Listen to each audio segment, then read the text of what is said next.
Our research team develops technologies and protocols for cryo-electron microscopy and cryo-electron tomography.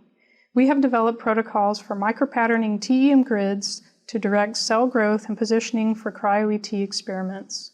Whole-cell cryo-electron tomography is used to produce nanometer-level resolution structures of macromolecular complexes within cells preserved in a native frozen hydrated state. Micropatterning can increase the throughput of whole-cell cryo-ET, cryo-correlative light electron microscopy, and cryo-focused ion beam milling experiments. The number and distribution of cells on EM grids are crucial for whole-cell cryo-ET studies. This protocol provides a rapid, reproducible, and broadly adaptable method to direct cell growth on EM grids through micropatterning. The investigator should be comfortable using pipettes, tweezers, basic cell culture techniques, and fluorescence and transmission electron microscopes. When patterning for the first time, use a well-known cell type and ECM combination, and test them on cover slips or MatTek dishes.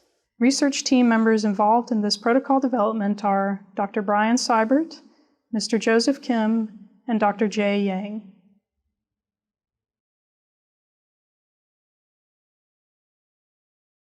To begin, transfer the grids to a grid prep holder and glow discharge the grids carbon side up.